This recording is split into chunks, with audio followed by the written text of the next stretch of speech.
famille, partageons massivement cette vidéo.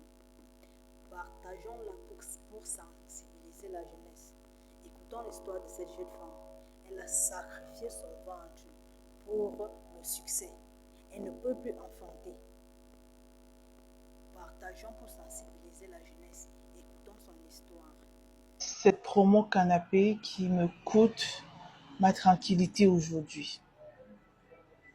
Oui, je suis passée par une promotion canapé.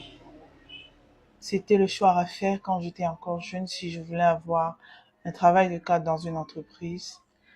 Et ça n'a pas été difficile pour moi de le faire parce que les commentaires dans les chaumières laissaient entendre que pour évoluer, il fallait absolument ou nécessairement passer par des connaissances. Alors oui, je me suis laissée emporter. Écoutez cette histoire. Alors Chirel, je suis une jeune fille aujourd'hui de 36 ans. J'ai eu des propositions indécentes quand j'en avais 25. À la fin de mon master 2 en télécommunication, j'ai eu l'opportunité d'être recrutée dans une entreprise de la place.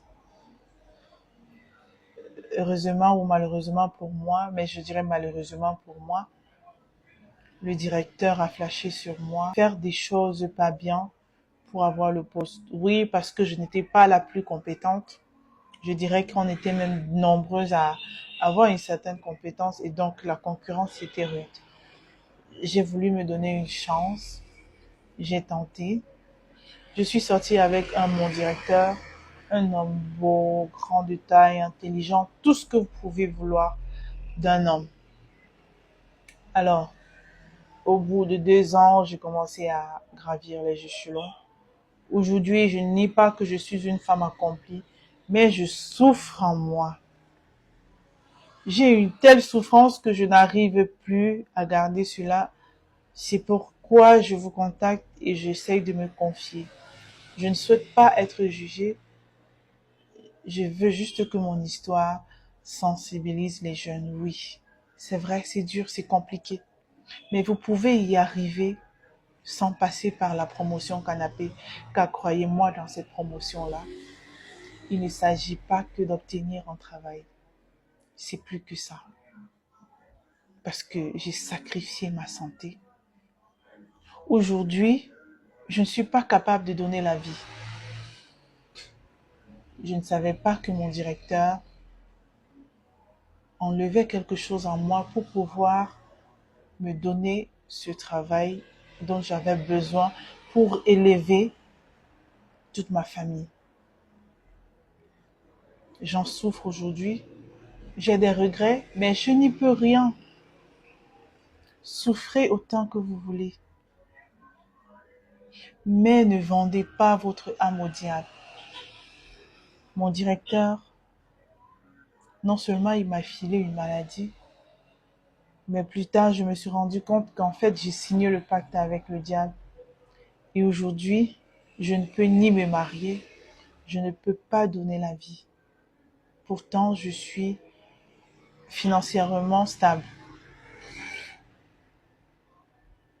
À un moment donné de ma vie, j'ai voulu ne pas tendre la main à ma famille parce que je savais que je m'étais sacrifiée. Je me suis dit, pourquoi ne pas tendre la main à la famille si je me suis sacrifiée pour cette famille? Les gens disent parfois, on est bien placé, on ne tend pas la main à la famille. Mais c'est parce que parfois, on voit ce qu'on a sacrifié et on se demande, est-ce que les gens sauront être reconnaissants pour le sacrifice que nous avons fait? J'ai envie d'interpeller les jeunes filles. Tout ce que vous voyez briller là dehors n'est pas de l'or. Vous êtes nombreuses dans ma situation à avoir vendu votre âme au diable pour la gloire. Mais je vous le dis, pour celles qui sont encore sauvables, sauvez-vous. Vendez même avec les plateaux sur la tête. Mais faites l'effort de ne pas être redevable envers qui que ce soit. Parce que croyez-moi, vous allez le payer. Oui, vous paierez le lourd tribut de votre échange. Et vous êtes loin d'imaginer qu'est-ce qui vous attend. J'ai voulu juste me décharger et je ne demande pas de conseils. J'ai juste voulu me décharger pour pouvoir sensibiliser autant que faire se peut.